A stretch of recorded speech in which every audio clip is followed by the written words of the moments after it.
Okay, hi. Wait, do I get the right one? I hope so. Shoot. Okay, so we've created, let me just repeat this, guys, for people who missed.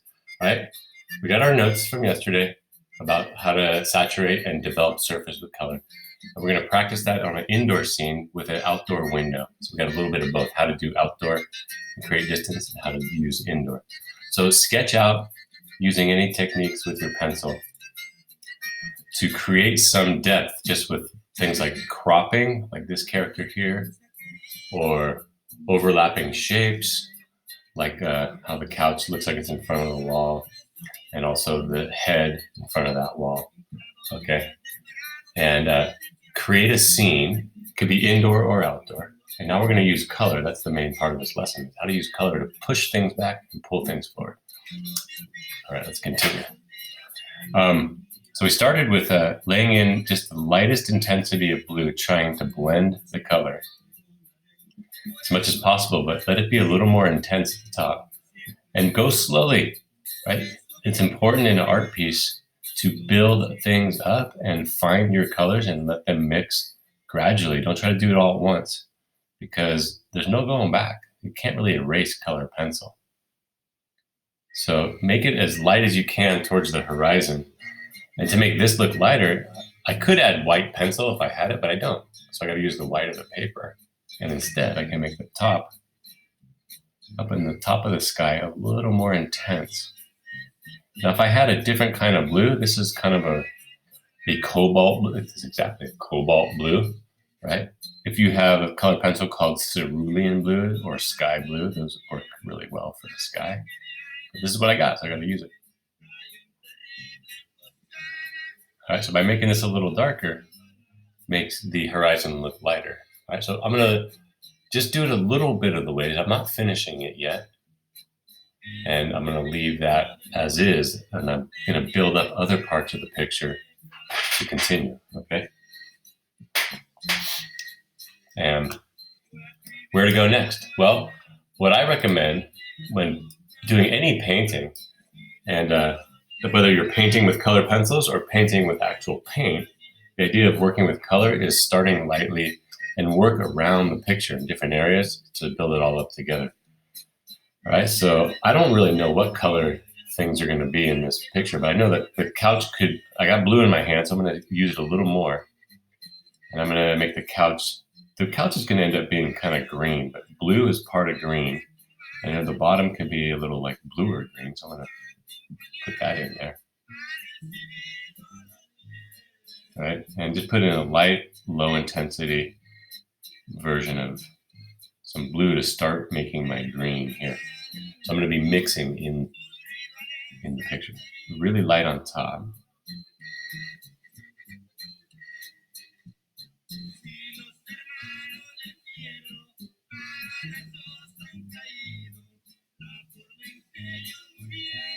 Right, start with a light blue.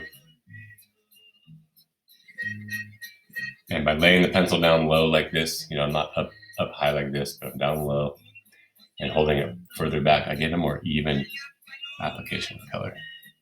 Especially if it's sharp. I'm not using the point, I'm using the side, but it's more even on there too. Okay? And maybe this stripe will have some blue in it, some green, so we'll put that on the carpet. Right? And by putting the same color, this isn't really about creating depth, but by putting the same color in different areas of a painting can help unify and make it strong. I'm going to make this shirt blue too. How about that? So I got it kind of spread out fairly evenly in asymmetrical balance, but it's a balance of some blues around the picture.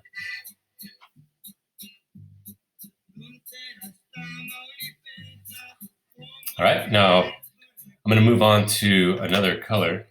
Let's go with the yellow. And I'm using my darker yellow, and it's kind of grayer too, right? You guys see? So I got weird lighting in this room, but this is a grayer, almost greener yellow, and I'm going to use that for the mountains out here outside. And that yellow will look pretty bright in comparison to everything around it, which is basically whiteness and blue. but I can tone it down and add some more color out there later, right? I'm gonna put some more here. No particular reason, just to start building up some color ideas.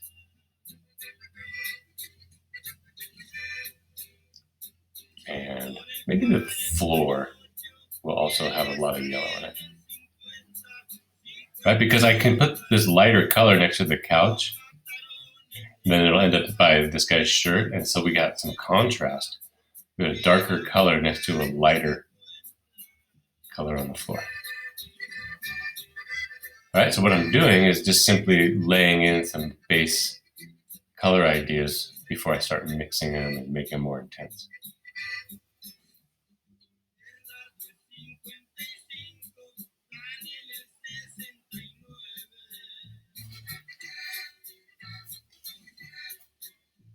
Very meditative, huh? All right. Now, the main thing that's creating the sense of depth, like parts that are closer and far away, is just the way we've drawn it. The color's not really doing it yet, except in the sky. We do have a little bit of depth starting emerging from the sky. Let's make it a little stronger now. We're going to make the beach the same yellow, but I'm going to put it down a little more intense. Went out of the lines a little bit. Now I'm going to start putting some more color in it. Take this really sharp red. All right, and warm up this edge of the beach, a little more orangey color, and red is going to be really powerful. So I'm going to put a little too much on there, but it's okay. Okay, and I'm going to move this yellow towards an orange. And orange is a really bright color, especially against blue. But you see how it's grayer out here? Because I put less of it, less red. And also the pencil markings mixed in a little bit too. And I can make orange look a little more gray by adding blue on top of it. Just like up here on our notes, add orange, remember the orange color? And then adding a little blue is like a shadow. So I could do a similar technique here. Adding a little bit of blue, just barely touching the paper here to kind of gray it out. Maybe it makes the yellow parts look greener, and the red parts look purplier, right? But I'm doing a really light touch here. All right, and see how it turns kind of gray. And that grayness on the mountains makes it look farther away. Although darker, a little farther away. Okay, then from there, I'm going to continue. I'm going to put the water in because let's say this is trouble in paradise, we're going to call this. The couple is, this guy's walking out on the wife. That's sad. That's a bummer. But it looks kind of like a beautiful scene outside. Like it could have had a good vacation, but now it's ruined. How sad. What are we talking about here? I'm going to put a little bit of blue for the water. But I'm going to make it more aqua blue. So I'm going to add some yellow. Right? I think it makes it appear a little bit greener. So bright yellow in the water.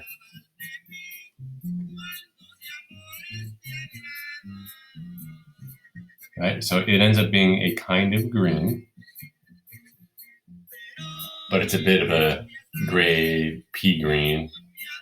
And this is where the limitations of colored pencils, which brand you have, can really make a difference, right? So now I'm going to go with my bright green on top of it a little bit for the area of water that's farther away, like deeper water.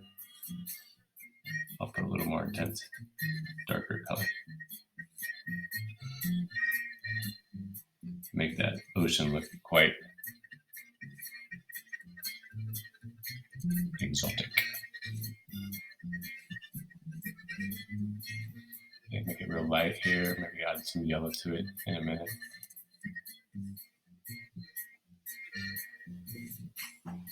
All right, so maybe it's too green. I could add a little bit of blue here. A little thin line for the distant area. It's a really small space to work in, but I'm going to blend it a little more. So I'm adding a little blue to kind of create this gradation in the water. or it gets lighter as it comes closer to the beach. And it's kind of working. All right, I'm going to use that same blue on these rocks here, make them seem closer. And then I'm going to turn the rocks a little darker by adding red. So blue and red make purple.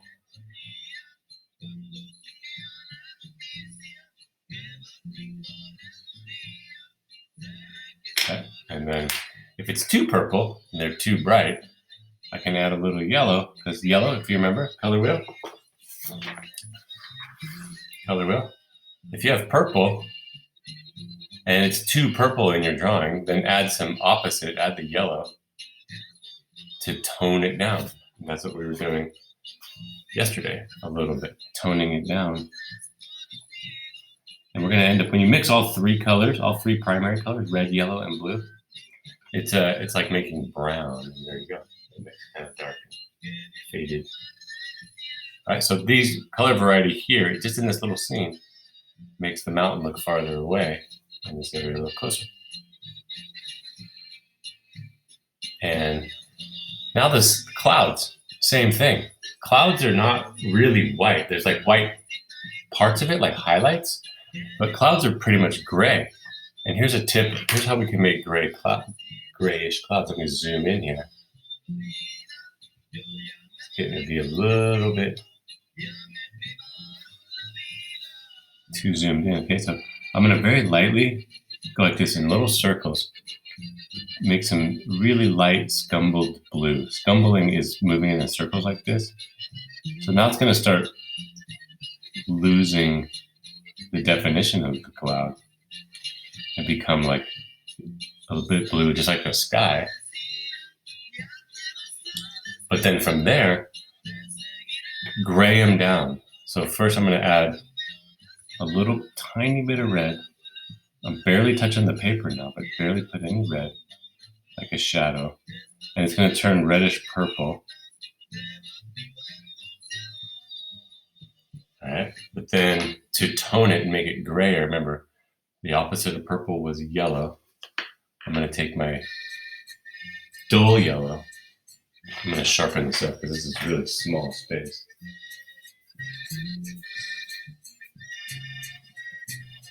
All right, I'm going to try to blend some yellow into it. And if it gets too bright and colorful or warm, like it is right now, right, I'm going to I just add blue to it. But I start really lightly so I don't accidentally make it too intense, make it too colorful.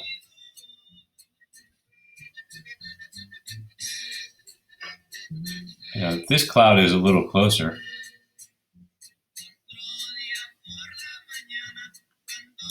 I'm bringing just the tiniest bit of blue into the cloud to be like a shadow. Now I'm losing definition, right? I want to see more white up here. So what I can do from there is, this is called chiseling. And by darkening this shadow, this color next to the white, it makes the edge of the white a little more defined. Okay, and I'm going to blend that blue out.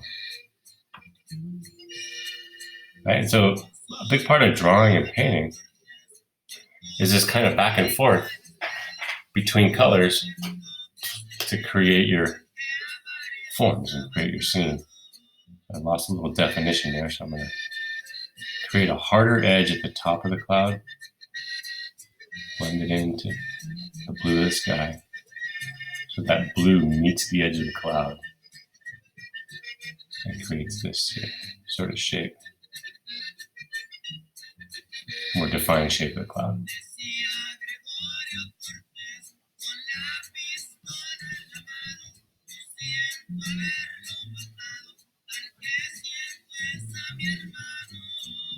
All right, but now it looks like a big blue stripe and then a white zone of the sky. So I got to do a little more gradation, a little more blending down. And I'm losing some of the white, but that's the cost of doing color mixing sometimes. All right, and I'm going to have to leave it there. And I'm going to pull back a little bit. You can see what it looks like. You get a little bit of distance your eyes kind of blend things a little bit. All right. And I'm not going to make it too defined in there because it's supposed to be far away outside anyway. So I better stop. Okay, next up, let's go back to the couch. That's exhausting. Let's go to the couch now. All right, I'm going to make the couch a more green color, like I said. So I'm going to take my light yellow, my canary yellow, and make the tops of the couch, the parts facing up, I'm going to make them a little lighter. Looks like there's some red on my pencil.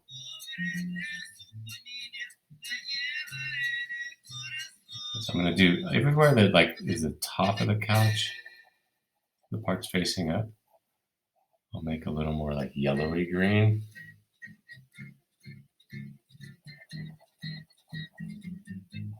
What's happening on the top of these pillows is a little bit of that graphite's getting in there. I think I got some red on my pencil, so that's cool. Sorry if we have little accidental mixtures, it's fine. All right, now I'm going to add more blue to darken the areas that are away from the light. I'm going to go in the direction of the surface, just kind of vertical right here. It goes under the woman, it might get a little darker because it's like a shadow.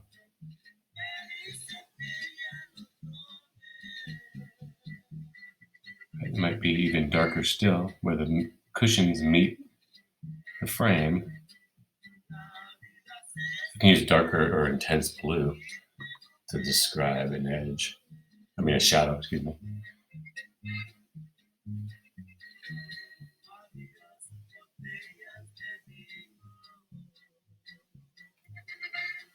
Okay, and these dark blue, broken lines that I've described like shadows, right?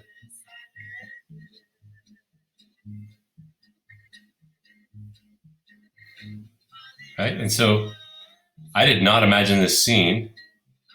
You guys gave me the idea, and I'm just exploring. And this is how you develop a project: is you're kind of exploring how to mix color. And that's why I recommend when you do a project to do a thumbnail like this, even though it's bigger than an actual thumbnail, but a mini drawing to practice some ideas.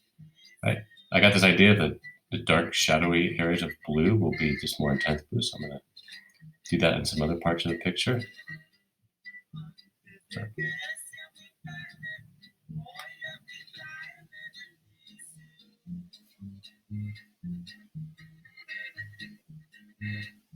How are we doing on time? I don't know.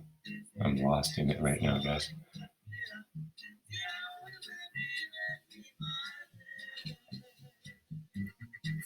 All right, now for fun, I'm going to add my pure green to this couch. See what I get.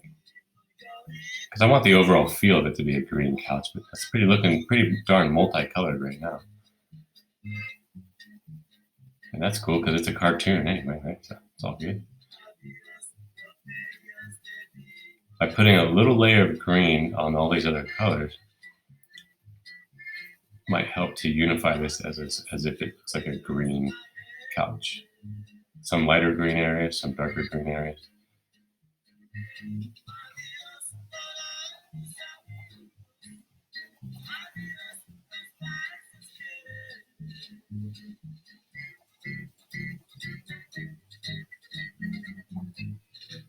All right, and so what we did for indoor scenes so far is make using overlapping shape and linear perspective to create some distance, or some depth. But now we got to deal with the walls too, and maybe the carpet and the woman's dress. And there's a lot to do, right? How much time we got? I don't even see a clock anywhere here. Oh my goodness, we're almost out of time. Got about 10 minutes, okay? So to kind of liven up this room, we got mostly blues and yellows in this drawing. I'm going to go with the red. I got limited colors. If you got other colors, go for it, right? So what do you guys guess? Where would there be, which wall would have more light on it? The wall with the window or the other wall? Which one would be lighter on an indoor scene? Right? Probably you're right, Jesus. This wall will probably catch my light. The sun comes in through the window. So this one will appear darker because the sun doesn't wrap around. I mean, it does a little bit. It reflects off everything in there. We'll hit this wall. But it's this wall that will get more direct light. So I'm going to start with a lighter color over here, and I'm going to make my lines vertical for this area.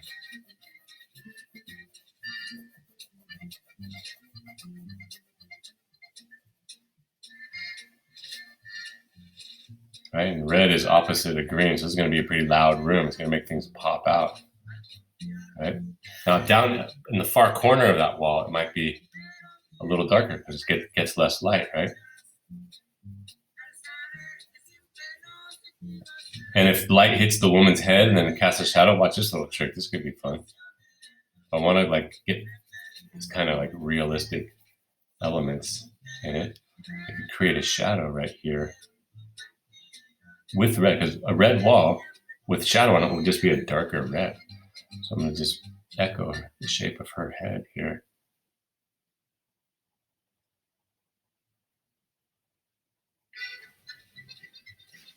And there it is. I got a little like shadow. And you know, while I'm at it, I'm going to make a little red and green mix of a shadow behind her right here.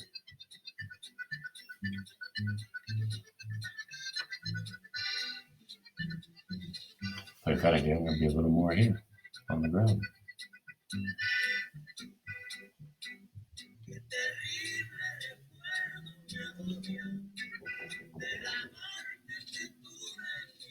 Me like, all right. So, all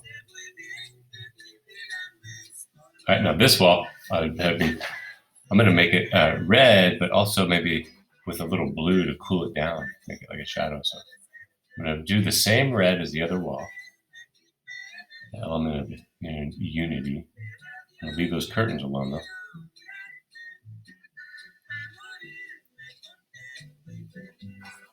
All right, and so we're going to be able to create this sense of depth by how we notice how light and shadow hits things too.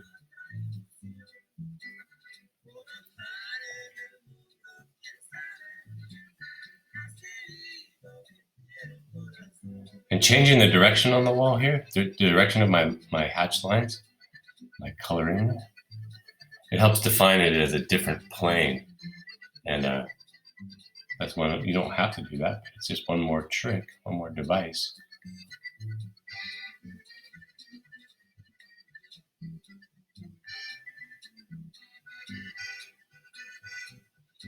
Okay, so get the wall.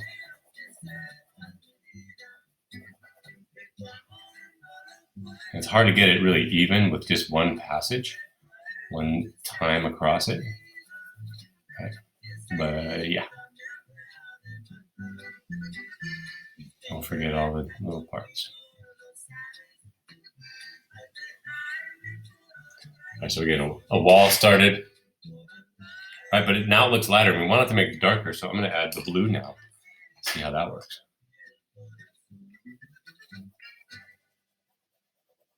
And it'll end up being like a bit purple, like a reddish wall that has more shadow in it will be purplier.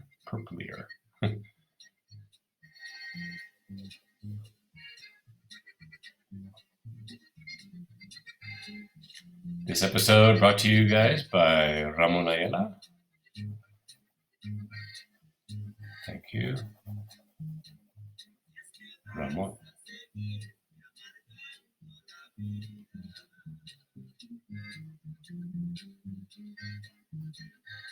Good. I'm changing directions. It's a little dangerous. Save myself.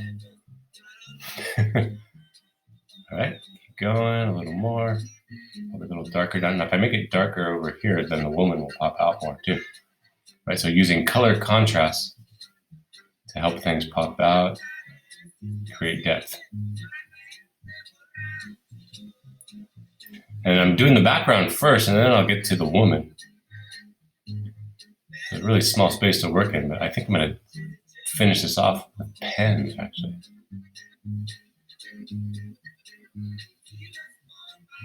I could try a hatching in this direction, see where that goes.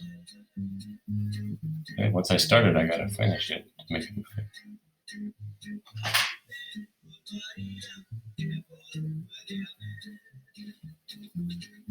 All right, so I'm not going to totally finish this yet because we're running out of time, and I want you guys to see one final touch.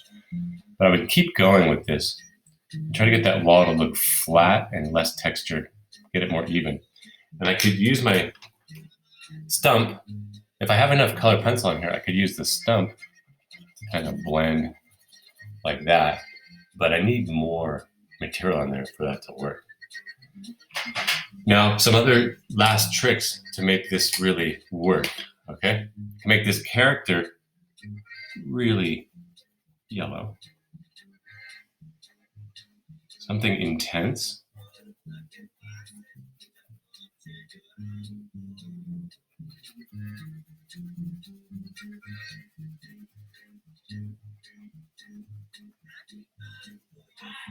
Right, so making more intense color, even in the first passage, I gotta develop it a little more. But he's very yellow. Maybe she will be too. I'll start by putting a little color on her face.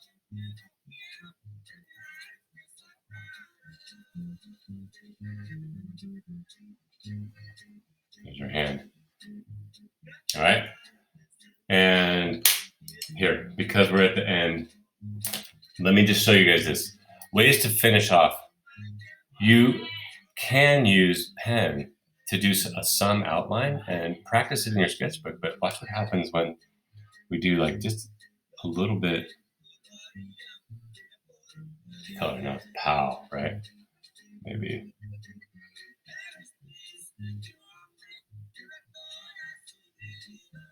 So things that have more definition, more hard edge like this will pop out. Right, and I could have put these lines first, but now it's like dessert, and I can put it at the end, and it's pretty exciting. There's going to be a pocket right there. Broken lines will look softer. Little broken line right there. Put this under there.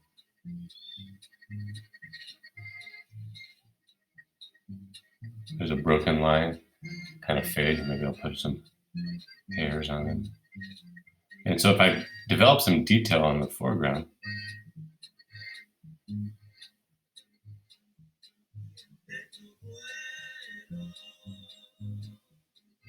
all right, there's a crown.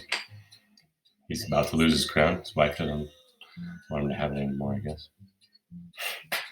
All right, so notice how that makes him look closer. You can use the same technique for little accents, like the windowsill, for example. Let's try that.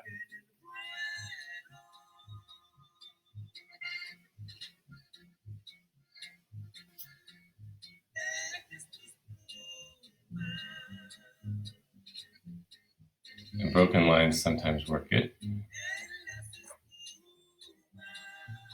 Tricky, eh?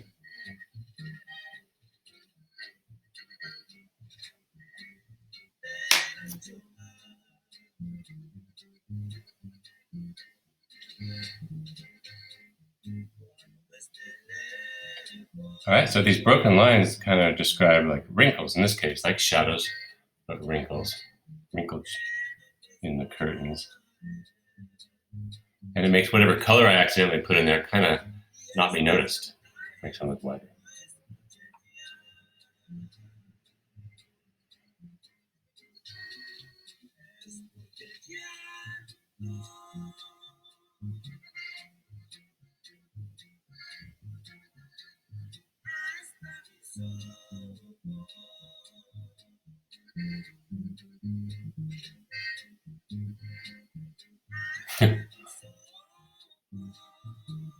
Pobrecita, ¿no?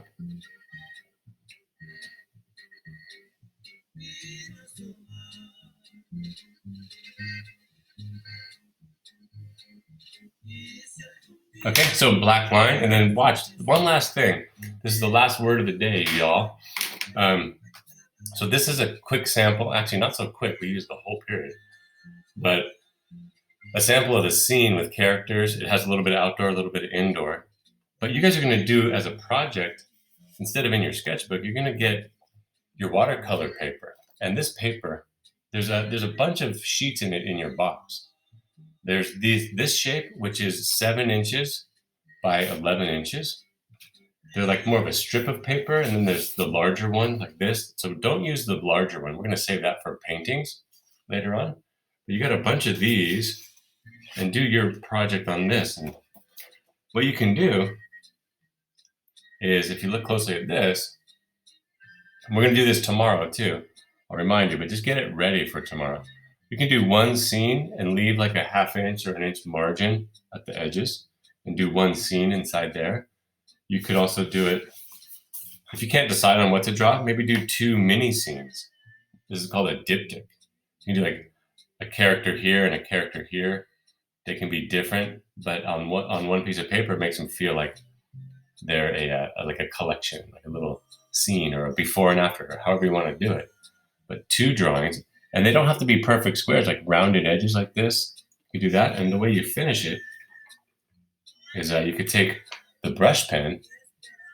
This is really tricky, so practice it before you do it. But by putting a little framing on it,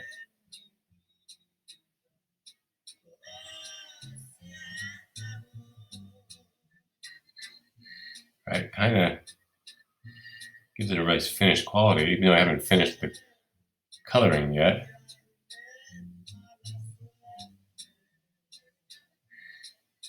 Wow. You get a little more of a finish. You can even decorate it now. It's actually a picture frame. No, I'm not going to do that right now. You get the idea?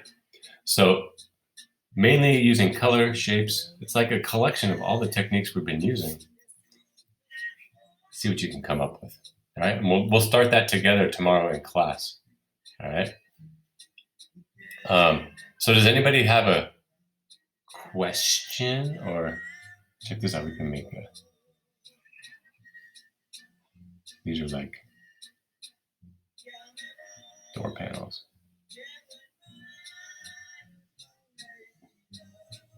Look how easily I get distracted.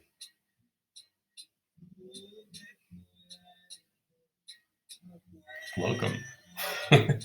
What are you looking at now?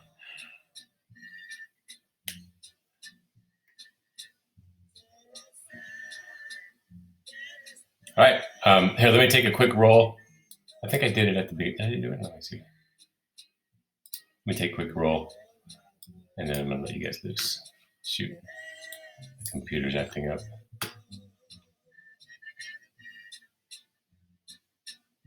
Can anyone tell me if you can hear me? My computer just